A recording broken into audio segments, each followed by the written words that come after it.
કોઈનું સ્વાગત નહીં કરીએ, કોઈનું સન્માન નહીં કરીએ, આવું પૂરું ગુજરાત ફેડરેશન એસોસિએશને નક્કી કરેલું છે. અને આ નક્કી કરવાનું કારણ એકમાત્ર છે કે આપણું કમિશન વધ્યું નથી. જ્યાં સુધી આપણું કમિશન નહીં વધે ત્યાં સુધી આપણે સ્વાગત, સન્માન કોઈ કાર્યક્રમ નહીં. અમારો વિચાર છે જો આખું એસોસિએશન આની સાથે એગ્રી હોય તો એક વાગે બધા હાથ ઊંચો કરી અને સમર્થન આપો. જોરદાર તાળી.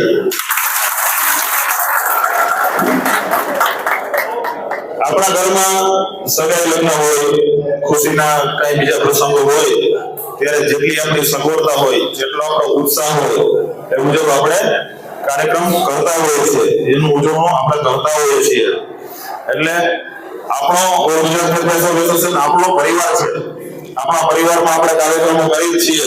ભૂતકાળમાં આપણે ભાવનગર ભાઈ આપણા મિત્રની આપણે એનું ફેરવેલ રાખેલું હતું વિજય સમારંભ. ત્યાર એની પહેલા આપણે સોમનાથની અંદર જે કારોબારી કરેલી હતી એ કારોબારીની અંદર જે દાદાજીનો જે સોમનાથ દાદાનો જે ધજાનો કાર્યક્રમ હતો, બધા મિત્રોએ ખૂબ આનંદ કરેલો હતો.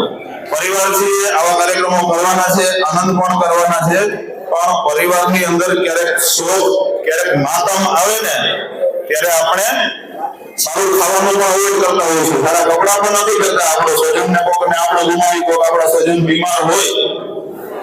વાતાવરણ આપણું એપીએસ ભાઈઓ માટે વાતાવરણ એ પ્રકારનું છે કે આપણું કમિશન નથી હોતું. આ માહોલ શોકનો છે. માટે આપણે કાર્યક્રમોની ઉજવણી નહીં કરીએ, સન્માન નહીં કરીએ, સ્વાગત કોઈનું નહીં કરીએ, મંચ ઉપરથી કાર્યક્રમ નહીં કરીએ.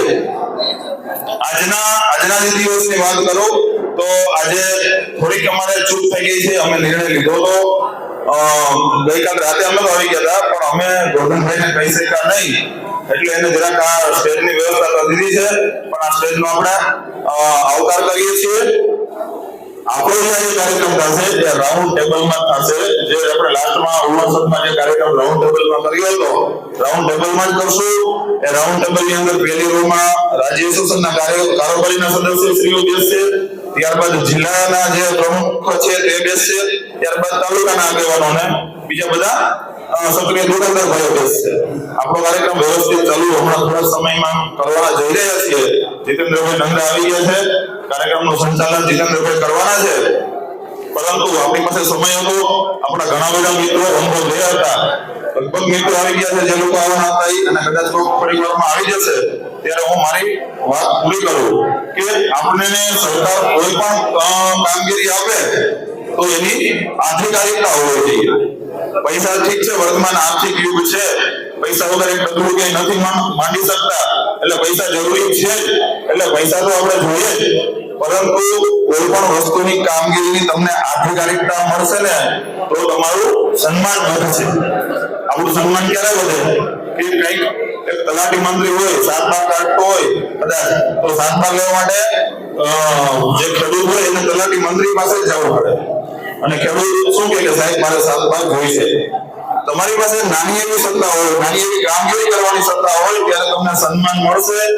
આપણે પૈસા મેળવવાના છે, સાથે સાથે આપણો જે હોદ્દો છે એપીએસ તરીકેનો એનું પણ સન્માન વધે એના માટે કામગીરી કરવાની છે. એટલે પૈસા અને સન્માન બંને વસ્તુ આપણે જોઈ છે. કોઈ પણ કામગીરી આપણે કરીએ ત્યારે કામગીરીની આધિકારિકતા અને એની સેલેરી, આ બંને વસ્તુ માટે આપણે લડવાનું છે. ભૂતકાળ જે કંઈ પણ હોય આપણો એ ભૂતકાળ સમય અને સંજોગોને અનુરૂપ હતો. કોઈની ઈચ્છા શક્તિ હોય કે કોઈની મજબૂરી હોય એ કોઈ મહત્વનું નથી.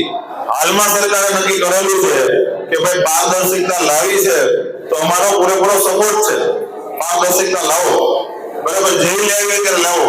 પરંતુ વેપારી તરીકે દુકાનદાર દુકાન ચલાવતો હોય ત્યારે દુકાન ચલાવવાનો ખર્ચ અને પરિવારનો ભરણ પોષણનો ખર્ચ, આ બે જ ખર્ચ આપણે માંગી છીએ. આના સિવાય કોઈ લક્ઝરી ફેસિલિટી આપણે માંગતા નથી.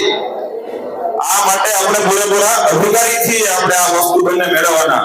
કારણ કે આપણે આપણી પોતાની દુકાન એટલે કે દુકાનનું મકાન, આપણો દલાલ, કોમ્પ્યુટર ઓપરેટર, સહાયક, જે કાંઈ વસ્તુ લાઇટ બિલ થી માંડીને સ્ટેશનરી ખર્ચથી માંડીને જે કાંઈ ખર્ચ કરી છે એના બદલામાં 30,000 માંગી હતી અને એના બદલામાં 3 રૂપિયા માંગી હતી.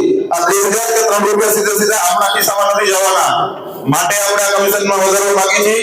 આ કમિશનનો વધારો એકદમ વ્યાજબી છે અને આ કમિશનનો વધારો આપણને મળવો જ જોઈએ ને.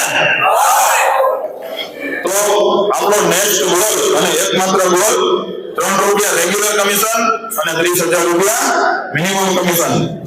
હવે લગભગ કાર્યક્રમ આપણે શરૂ કરીએ એવો માહોલ થઈ ગયો છે, પણ આ કાર્યક્રમનો દોર જીતેન્દ્રભાઈ સંભાળે એ પહેલા હું આપણા જે ટેકનિકલ માસ્ટરજી વખણાય છે એવા અસીમભાઈને હું અહીંયા આમંત્રણ આપું છું કે દુકાનદારો માટે ખૂબ જ મહેનત કરે છે.